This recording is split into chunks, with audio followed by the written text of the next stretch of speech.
Este podcast pertenece a la red Podcast SN.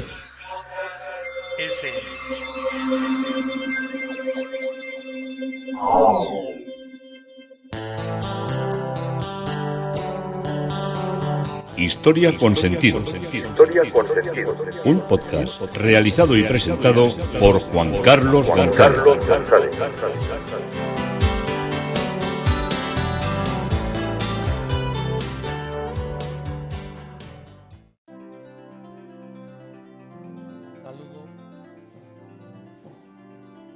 Un saludo a cuantas personas se acercan a través de las redes sociales, de Facebook, de Twitter, de mi página web Historia con Sentido. Soy Juan Carlos González y un día más encantado de haberos podido acercar y de poderos acercar una parte de la historia. Hoy oiréis martillazos de fondo que están haciendo obras en el edificio, pero el compromiso con la grabación es el compromiso con la grabación y hay que mantenerlo. Bueno, seguimos adelante con todo lo que es nuestro discurrir en la historia de Inglaterra. Hoy el tema propuesto es de Carlos II a Jaime II. Vamos a recorrer otro periodo también interesante en esta historia que nos está marcando sobremanera y que nos está haciendo más comprensible en la medida que uno puede acercaros desde siempre una labor amateur y un aficionado a la historia, lo que es este gran tema, esta gran realidad que es la historia de este país, al que yo pues tengo un profundo aprecio. Hay para otros que lo considerarán de otra manera, pero yo es lo que siento por él. Y vamos con el introito, vamos a contaros estas cosas que tanto os agradan muchas veces. Y dentro de lo que es un grupo importante de los pacientes que tiene la clínica donde yo trabajo, pues son antiguos alumnos de la Universidad de Yale, de Estados Unidos. Gente de alta categoría social, de alta categoría económica, que se fueron de nuestro país después de haber estudiado muchos en la Autónoma, en la Complutense.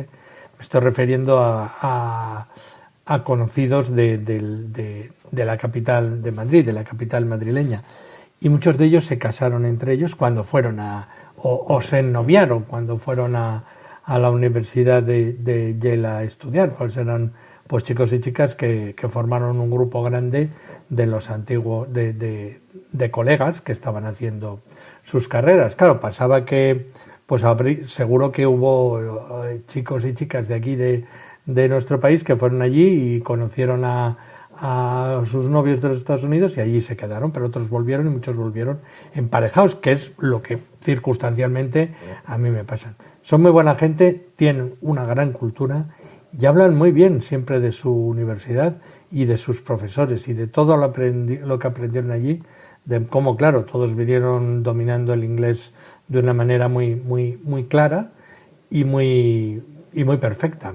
La Universidad de Yale está en New Haven, en Connecticut, en Estados Unidos. Está cerca de Nueva York, pero ya está en la parte peninsular, por decirlo de alguna manera, o tendiendo hacia la península de lo que es Estados Unidos. New Haven es Nueva Habana, no os penséis que esto suena muy bien, a lo de New Haven suena casi a negro espiritual, pero estamos donde está. Es una universidad fundada en 1701 y es la tercera institución de educación superior más antigua de los Estados Unidos y uno de los nuevos colegios coloniales reconocidos por la Carta Real que se produjo antes de la independencia o de la revolución de las 13 colonias.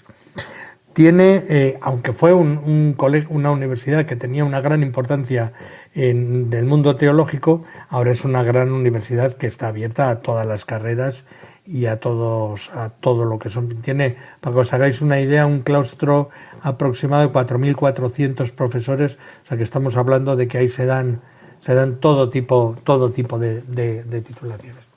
Y aparte de cómo conozco un grupo de colectivo de personas ya de mi edad que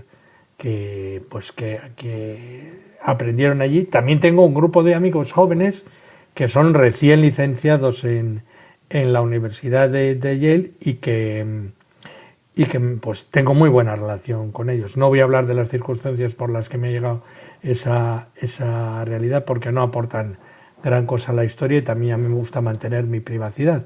Pero son muy buena gente y me lo he pasado muy bien. Tengo recuerdos imborrables con ellos, tanto aquí en la península como allí en Nueva York, que es donde nos hemos juntado y donde nos lo hemos pasado francamente bien y recordado muchas cosas.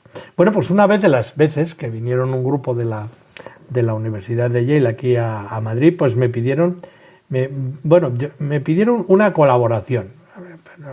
Vais a pensar, bueno, ¿qué fuiste a darles una conferencia? Yo no lo llamaría una conferencia.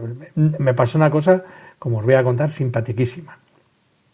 Me pidieron una colaboración y el departamento de historia de la universidad, de los que venían, del grupo que venían, me dijeron si les podía hablar de lo que era la asimilación cultural. O sea, que explicara un poco el hecho de cómo por nuestro país habían pasado muchas culturas y cómo todas esas culturas, desde los albores de la historia hasta la invasión de Napoleón, habían marcado mucho todo lo que era nuestra historia, nuestros sentimientos, nuestra evolución, nuestras palabras, nuestra manera de vivir, todas muchas cosas que verdaderamente forman lo que es nuestro corpus histórico. Y tenía que desarrollar eso. Y el otro tema que estaban interesadísimos, pero que yo me quedé así un poco perplejo cuando me metieron en esta aventura. El otro querían saber, el grupo estaban muy interesados en conocer a los gitanos. Y estábamos un payo, que era yo, y un gitano, que era el otro, que hablaba sobre todo lo que era el mundo de los gitanos. Yo creo que estaban más atentos, se les interesaba más el tema. Bueno, no lo sé si les interesaba más, pero les interesaba mucho todo el tema de los gitanos en esa por así decirlo, en esa exposición que hicimos cada uno. Hay mucho interés por el mundo de los gitanos, sobre todo porque hay Washington Irving, cuando escribió los cuentos de la Alhambra, ahí mezclaba una serie de cosas de los gitanos, de las cuevas del Sacromonte y de los bailes y en fin, el caso es que se ha armado mucho una especie como de romanticismo de la gitanería del siglo XVIII. No sé si esto se puede decir así, pero me entendéis por dónde quiero ir un poco. Yo les conté todas las historias y la verdad que se quedaron, por lo que las preguntas que me hicieron, les gustó mucho también, ¿no? Luego tuvimos un aperitivo y ahí podemos departir de muchas cosas, porque ellos tienen mucha preocupación por aprender nuestro idioma y por practicarlo y por conocer nuestra historia, ¿no? Nosotros no tenemos muy poca, somos bastante ramplones con respecto a lo que es la historia de los Estados Unidos y de alguna película que hemos visto sobre los yanquis y sudistas, igual podemos saber algo, pero desde luego de lo que es la primera parte de la independencia, pues tenemos muy poca idea. A veces somos localistas y a veces estudiamos historias, no lo sé, no voy a hacer afirmaciones, porque yo creo que los que se encargan de los desarrollos temáticos de la formación histórica, pues harán lo que puedan, harán lo que sepan y lo harán con muy buena intención. Probablemente sean muy buenos, mucho mejor que yo, que como os digo siempre soy un simple amateur que se acerca a las historias y a contarlas con alegría. También me di cuenta que ellos son personas que tienen en Estados Unidos existe la gran especialización en la formación. Si, por ejemplo, había uno que estaba en esta reunión, que era el encargado de dar la asignatura de pintura en la época de los Austrias, pues se sabía hasta qué tipo de pinceles usaban los pintores y de qué pelo de conejo era en fin, te iban al detalle mínimo. Había luego otras cosas que no sabían, de geografía no les preguntaras, no te ponían Málaga y Bilbao juntos, o sea que tampoco podías pedirles demasiado, pero hombre, sabían cosas, ¿no? Y me di cuenta que había como una especie como de gran preocupación de conocimiento hacia lo que había sido nuestra idea peninsular, la idea inglesa, que ellos de Inglaterra, que ellos la vivían como una prolongación de su historia. Ellos nacen como colonia, dejan de ser colonia y continúan avanzando a su independencia. Entonces toda esa historia se la tienen muy conocida.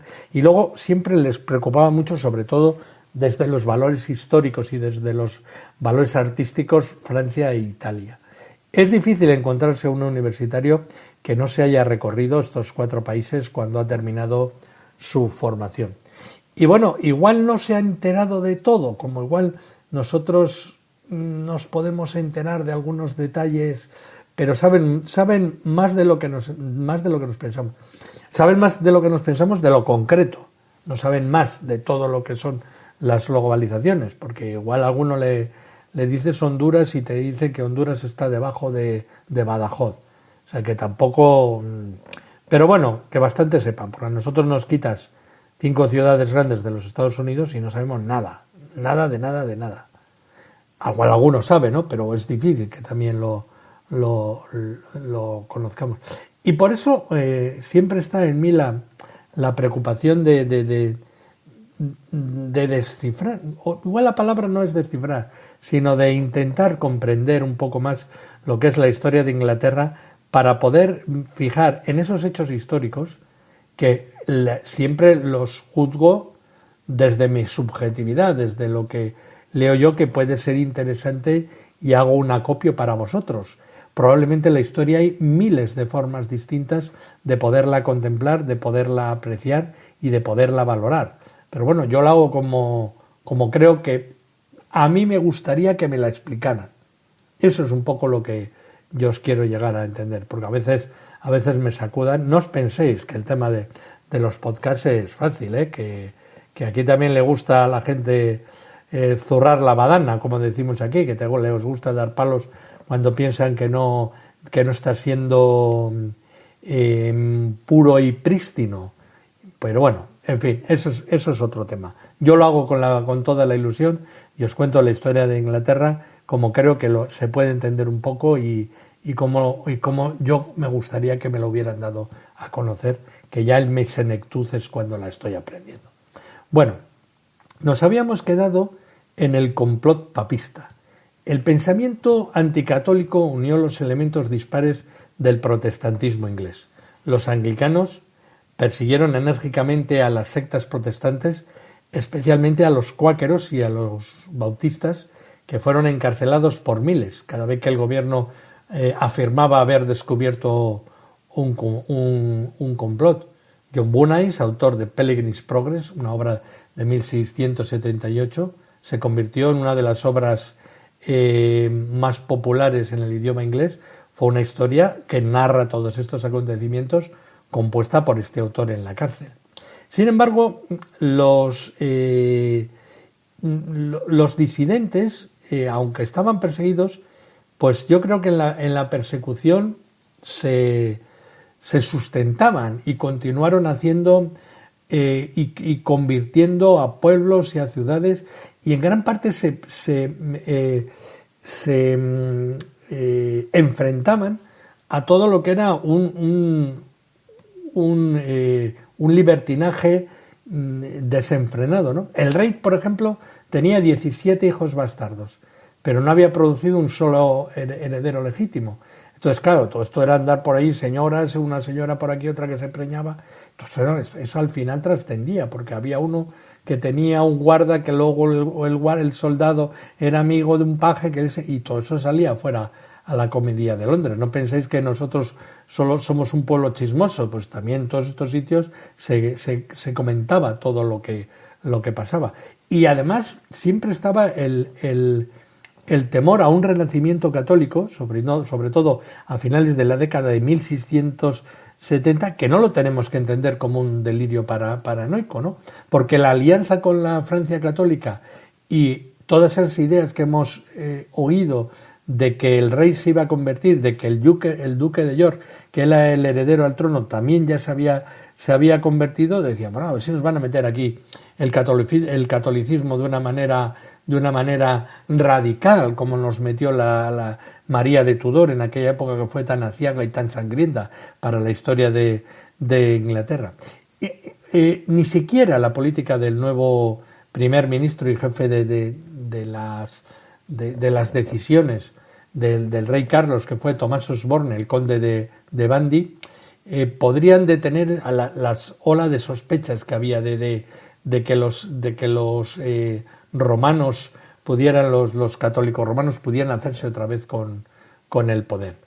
El Danby era anglicano y trató de devolver a poner la corona en alianza con la mayoría de la nobleza del país, que quería la aplicación del Código Penal y el fin de una política exterior pro-francesa.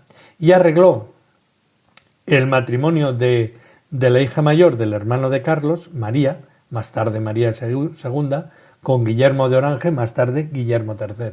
Un stadtholder, un príncipe de estos de uno de los estados holandeses. Sin embargo, al igual que el rey, también Danby admiraba a Luis XIV y al estilo francés de que tenía la monarquía tan absolutista y tan controladora. Intentó gestionar al Parlamento y centrar el patrocinio de la corona, apuntar las fianzas reales y mantener un ejército permanente, en definitiva, para construir lo que estaba practicando Luis XIV en Francia, un absolutismo real, como podéis entender. Y el catolicismo y el absolutismo estaban tan firmemente vinculados en la mente popular que Danby pronto fue absorbido por esta amplia variedad. En 1678, un disidente londinense llamado Titus Hodges reveló la existencia de un complot de los jesuitas para asesinar al rey y establecer el catolicismo romano en Inglaterra. Y aunque tanto la evidencia como la trama era una fabulación total, Inglaterra fue rápidamente arrastrada por una histeria anticatólica. El aparente asesinato del magistrado protestante que había oído por primera vez las revelaciones de Hodges dio crédito a todo lo que era este tejido de mentiras. Y 35 presuntos conspiradores en este complot papal fueron juzgados y ejecutados, y se revivieron y ampliaron duras leyes contra los católicos, y la posición pública que tenía Danby se vio socavada cuando se reveló que había estado en negociación secreta con los franceses.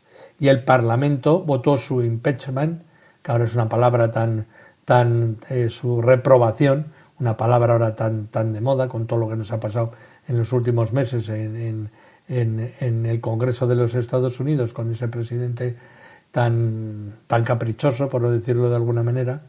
Y el Parlamento comenzó a investigar las cláusulas de los tratados anglo-franceses y se aprobó una segunda ley de prueba que, a excepción de todos los anglicanos del Parlamento, y una excepción por la que el duque de York se sentara entre los lores, fueran adelante solo para que no hubiera una imposición de la Cámara de los Lores. Se mandó al duque de York, que estaba con los del Parlamento, o sea, no con los lores, sino con los comunes, que diríamos ahora, se pasó al otro lado, y siempre tenía que haber una mayoría cualificada de 2 votos, no podía haber empate.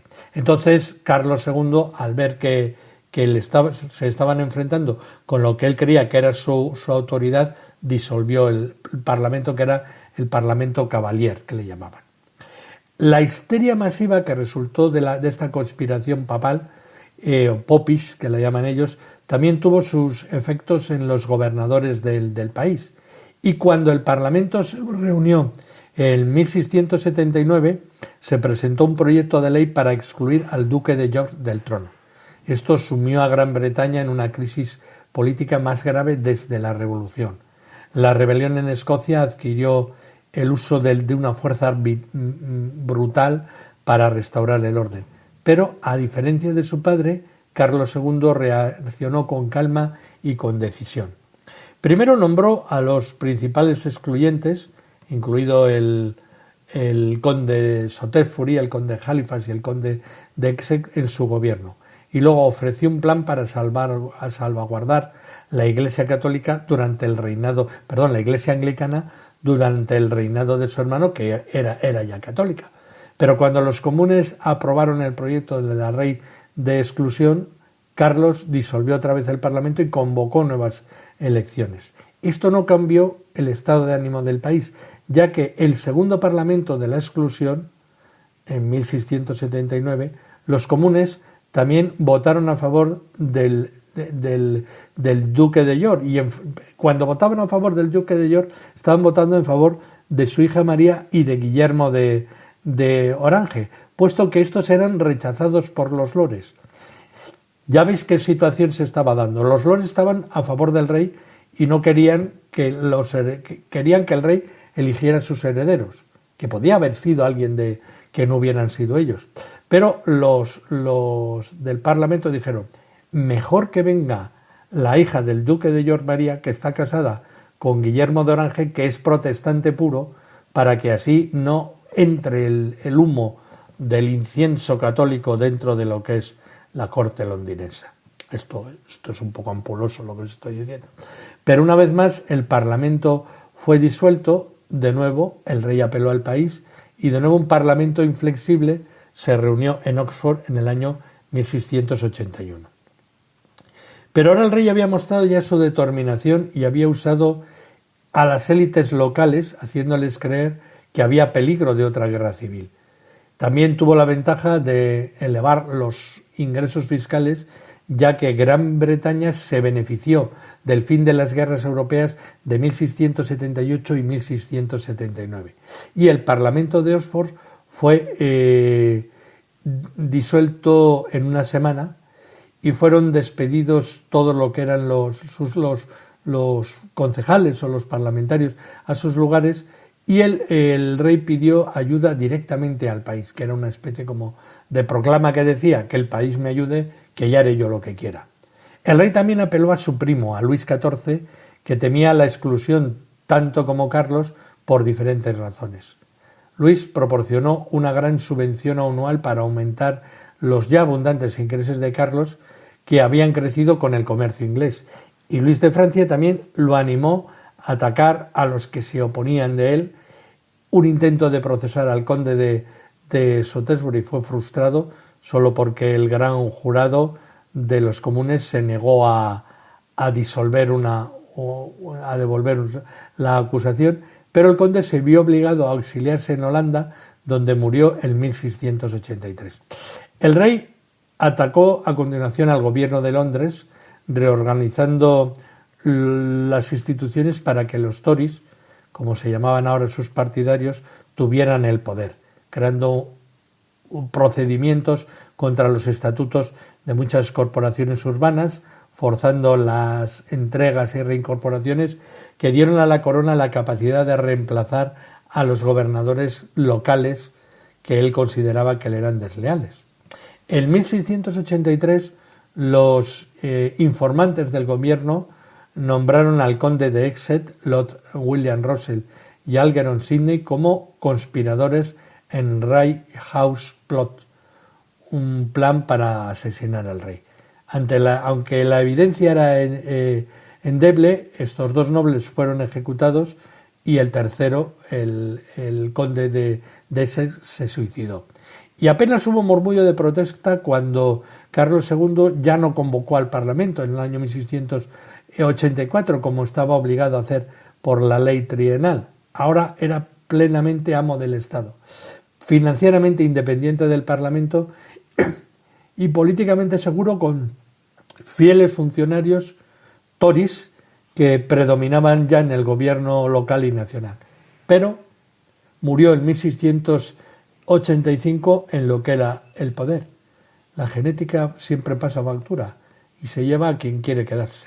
Y llega a nuestra historia Jaime II, por eso os he dicho de Carlos II a Jaime II, que apenas gobernó 3 años, de 1685 a 1688.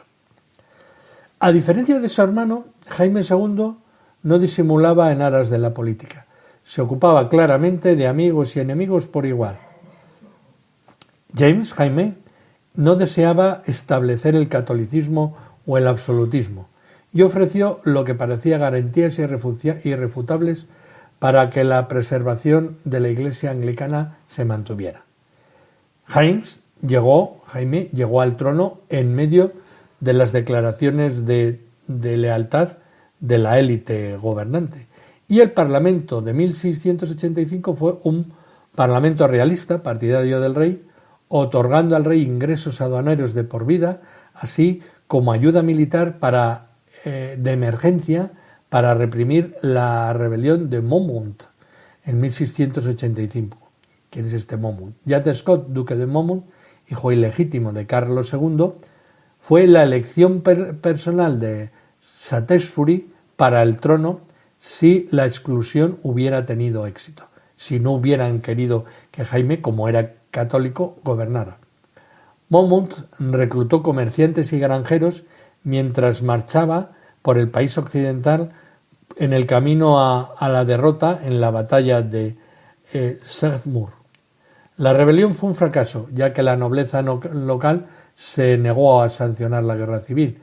Monmouth fue ejecutado y más de 600 partidarios fueron ahorcados o deportados en las brutales secuelas de la rebelión en lo que se llamó los Asices Sangrientos de 1685. De este tema hay bastantes cuadros entre lo que es la pintura romántica historicista de Gran Bretaña. El rey malinterpretó el fracaso de Monmouth para significar que el país pondría la sucesión legítima por encima de todo. Durante la rebelión, Jaime había prescindido de la ley de pruebas y nombró católicos en el mando militar. Esto condujo a una confrontación con el Parlamento, pero el poder de dispensación del rey fue defendido por un ilustre parlamentario, Owen House, en 1686, en una controversia porque un parlamentario anglicano se había convertido al catolicismo. James dejó claro que tenía la intención de mantener su gran estructura militar, promover a los católicos también a puestos de liderazgo y prescindir del código penal. Solo pudo crear sistemáticamente un Estado católico. Durante los 3 años de su reinado suspendió 3/4 partes de lo que eran los jueces los jueces locales, 11 de los 12 jueces supremos y la mayoría de los señores tenientes, que eran los gobernadores, y también trazó para que todo se llevara desde una burocracia central y que esta burocracia central se extendiera por todo lo que era la tierra inglesa. Se suspendieron las leyes penales vigentes contra los católicos y además los católicos y los disidentes protestantes obedientes, como se les denominaban los puritanos, fueron nombrados a todos los niveles del gobierno. Se lanzó un enorme impulso propagandístico para hacer conversos al catolicismo y muchas iglesias, escuelas y colegios católicos fueron creados por una acción estatal. Jaime se propuso nombrar jefes católicos incluso en la Universidad de Oxford y Cambridge, fijaros, con el fin de capacitar una nueva generación de gobernadores católicos. Esto lo tenían que entender los anglicanos con una auténtica aberración. Pero, desgraciadamente para James, cuando comenzaba su programa de acción, en Francia, Luis XIV revocó el edicto de Nantes, que era el edicto por el cual se podían convivir los católicos y los protestantes. Entonces esto ya supuso pues la gran ruptura con lo que era la institución pura de los anglicanos, porque dijo, viendo cómo gobierna el rey francés, pues tenemos que ver cómo nos van a tratar en la Inglaterra, donde un rey va a imponer un criterio como el que ha puesto el rey católico francés, y nos va a llevar al ostracismo y nos va a llevar a lo que es el que un país que venía de la mano del anglicanismo se haga católico y nos excluya. Y hasta aquí nos ha traído este capítulo de hoy, de Carlos II a Jaime II. Esto es Historia con Sentido, un día más relatándoos lo que fue la historia de una parte de la historia de Inglaterra, y encantado de haberos podido acercar esta parte de la historia.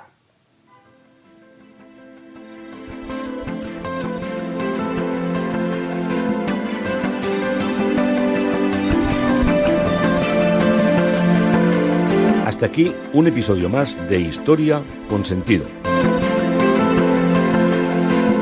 El podcast que te habla de historias de la historia, sucesos, eventos, como si el ayer fuera hoy. Síguenos a través de iTunes, Spreaker o iVoox. Contacta con nosotros por correo electrónico escribiendo a podcast@historiaconsentido.com. Nuestra web www.historiaconsentido.com. Y en Twitter nos encontrarás como @historiasentido. Este podcast pertenece a la red Podcast SMM.